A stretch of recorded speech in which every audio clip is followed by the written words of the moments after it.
มื้อนี้มาผจญภัยในตากแดดด้วยรถแตกๆหมดใหม่ไปพี่อันนี้ก็เอาไป รถ คุณ นี้ วะ มันรถที่จะเขาจะไป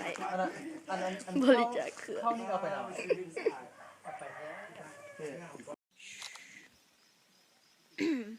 มาลิ้นสถานที่ใหม่มาลิ้นส่วนขิงเนาะ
ย่องเฮียน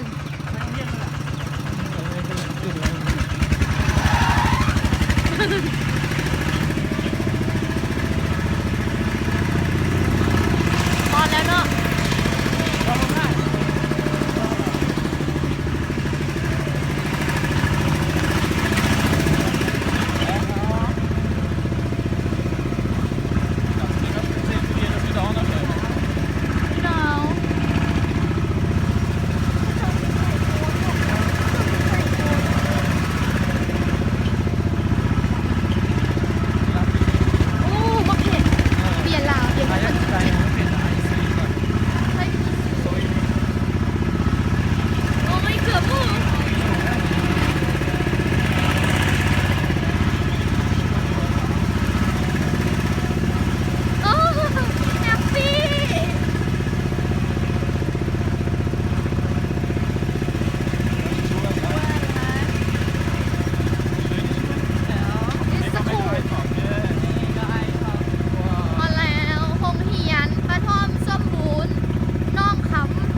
กา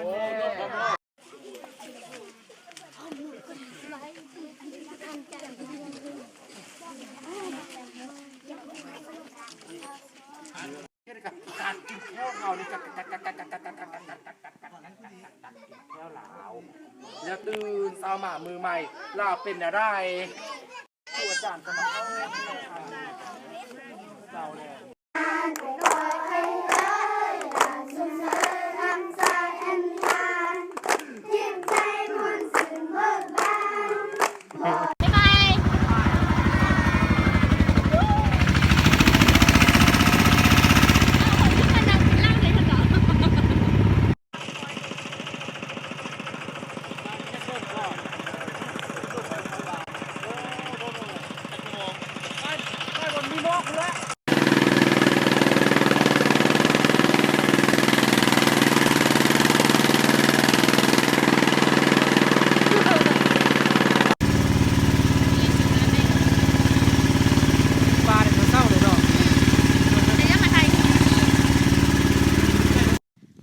ส่วนขิงเมืองยังเกาะไอ้สินใส เมืองพล เมืองพลใสงามไล่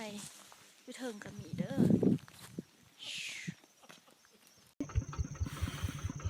งามสวย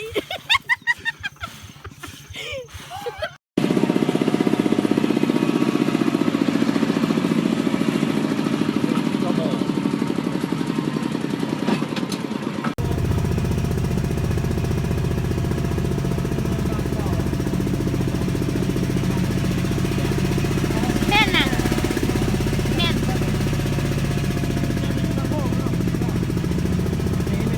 น่ะครับก็บอกมีย่าไล่เนาะดูก็ว่ามีบ้างไล่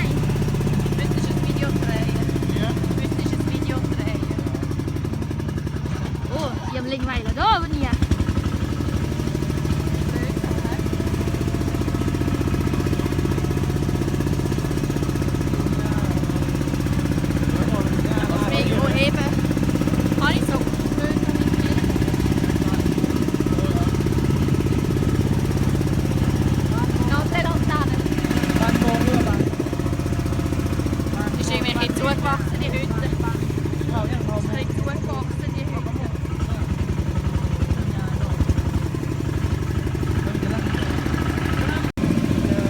พี่ต้องอดทนนะเจ้า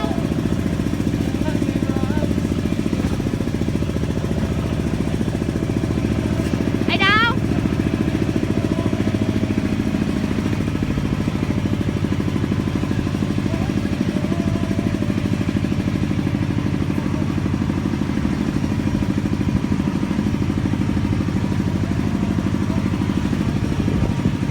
ออกซ้ำ